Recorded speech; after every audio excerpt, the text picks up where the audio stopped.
This is a completely worthless tree. It's dead. No timber company even cuts cedar. And it's just going to rot. Now, cedar lasts a long time after it dies, so I'm able to get $100 for this dead tree. So if you have land, your trees are valuable. Don't give them away, and if they fall, figure out a way to get them to a mill or get somebody to cut them up, and you'll get some value out of those trees. And this specific fence, this guy wanted and I think he finally ordered like $6,000 worth of fence. That's the post and the split rail. And a lot of the trees that we used were on the ground. Cedar lasts a long time after it falls, but so, we basically made $6,000 off trees that first the timber company wouldn't cut, and second, a lot of them were falling down and dead.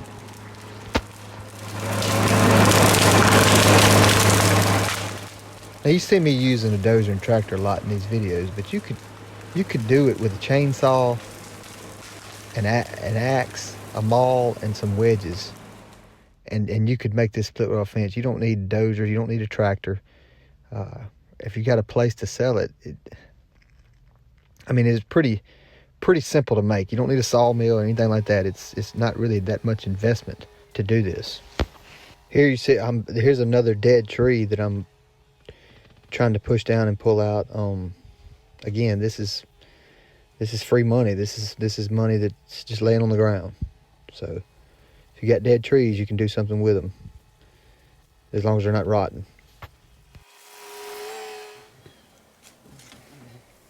All right, that should be all the logs we need for the split rail fence. The rest of it I'll get with my tractor and take it up to my barn.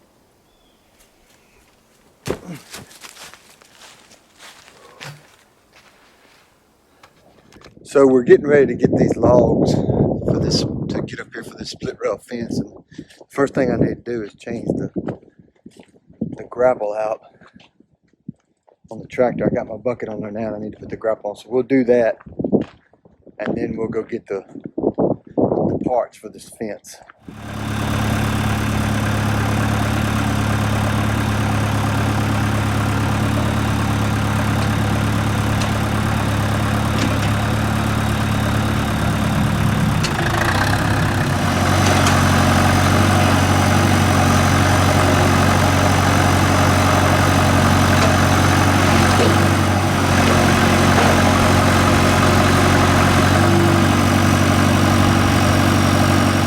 We need 5 poles that are 6.5 feet long for this fence, for this portion of the fence that he wants to do. So I think we can get 1, maybe 2 out of this one that starts to get pretty big on the end. We don't want them that big, but the post needs to be about 6 inches in diameter. So the problem will not be in getting the split rails as much as will be to get the poles of the post. These trees are getting big pretty quick on here, but we should be able to get, I think, maybe 2 out of this one.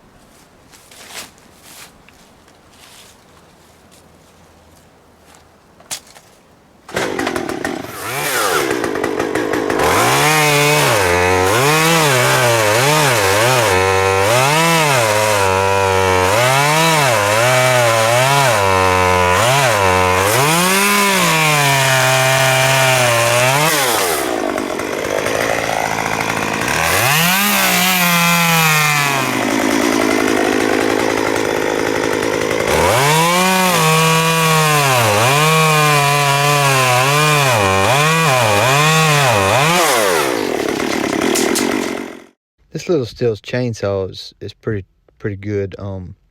It's a saw that tree climbers use, but it's like a little toy. It's so light. It's easy to carry around. It's good for delimbing trees.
Now I usually don't go all the way in because I want to make this thing go where I want it to go.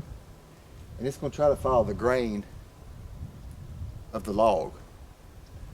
But if you do that, you're going to split out before you get to the end. The goal is when you get to the end to have it perfectly split in half on the other end. Well, you got to make it go the way you want it to go, not the way it wants to go. So once I get this about halfway in, I start working the crack all the way down.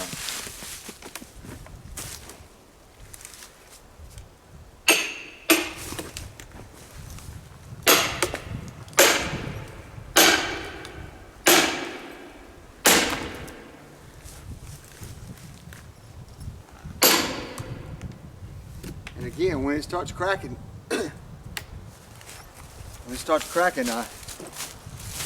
keep moving down. I don't put them all the way in yet. That's the last thing. The last thing I do is put them all the way in.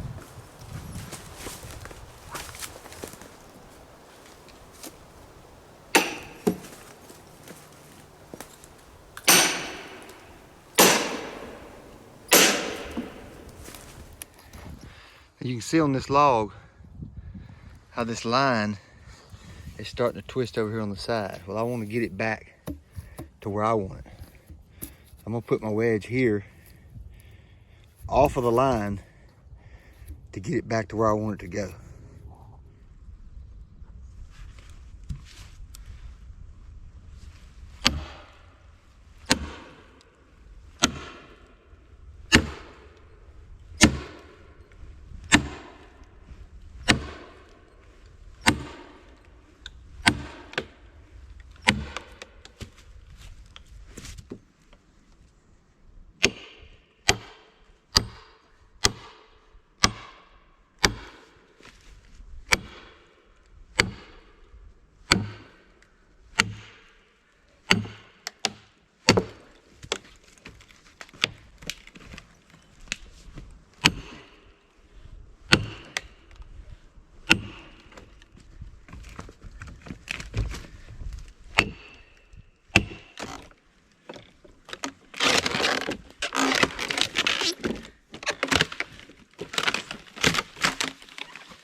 Now we're going to try to split this in half.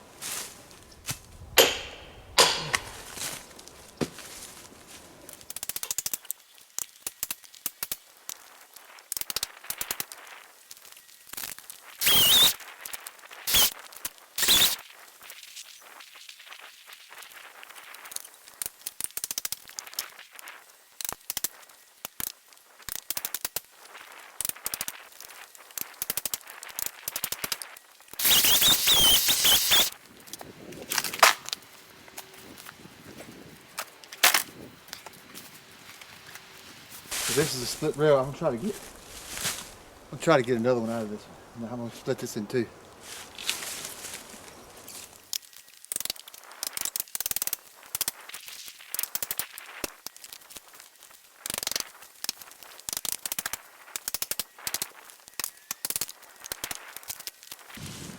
There you go.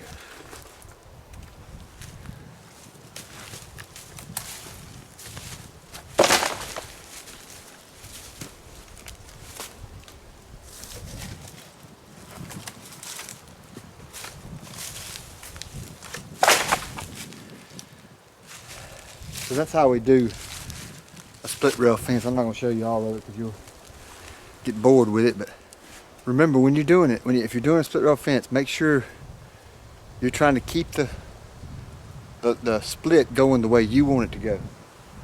Because even that one was a twisted log and it wanted to split off, but I kept my wedge going the way I wanted it to go. So if you have any comments, put them below. Hit the like button, subscribe button, and we'll try to bring you some more content like this. Thank you.